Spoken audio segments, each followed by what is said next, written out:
The Knobstone Trail is Indiana's longest hiking trail, and people often use it to train for the Appalachian Trail. One hiking association is leading an effort that would more than double the length. As Sophia Salabi reports, there's ongoing work needed to complete the project. On one of their monthly trail work days, Knobstone Hiking Trail Association members worked to extend the original trailhead at Deem Lake State Recreation Area in Clark County. Volunteers are clearing brush and pushing away dirt to clear a path.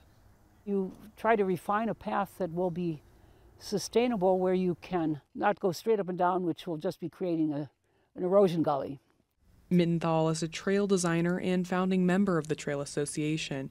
She started it about 5 years ago in an effort to extend the length of the Knobstone Trail. I heard about this long-distance trail that had been started in the 70s, the Knobstone Trail, and I'd always heard about the thought they might be able to extend it all the way up to, it turns out, Morgan County and the state forests up there someday.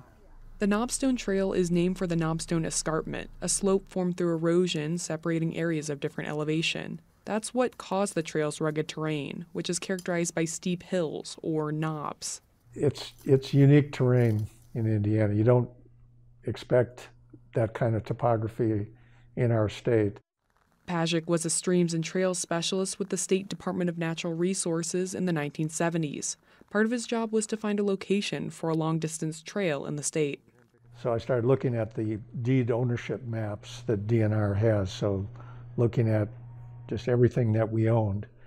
And the most extensive ownership was the state forests. And when you started looking, you could see a real pattern.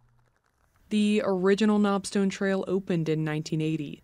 It runs about 60 miles, starting in Clark State Forest near Louisville. To extend the trail to the proposed 150 miles, the plan is to link it to the Tecumseh Trail.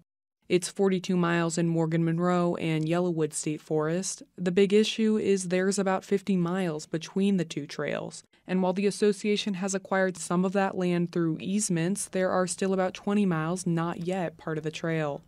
What it takes to get landowners to take the public-spirited decision to allow strangers to pass on their private acres for nothing. It's like going to a door and asking, will you let us walk through your, tomato patch forever for nothing?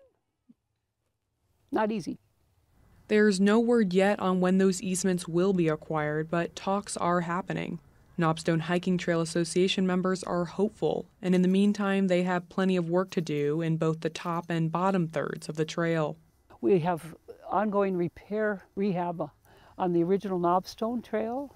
We're also working at the other end and hope to be working soon on some of the new miles at the top end that I mentioned connecting to Morgan County.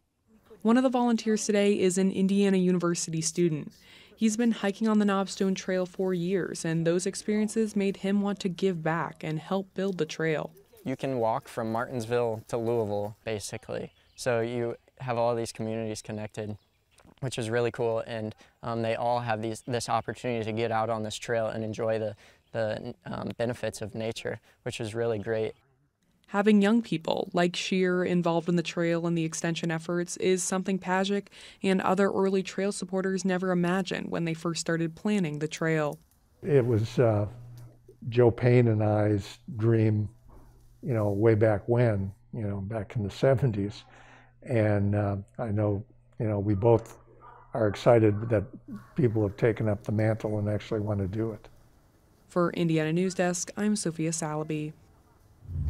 The DNR currently manages the completed sections of the trail, and volunteers are critical in the trail's maintenance.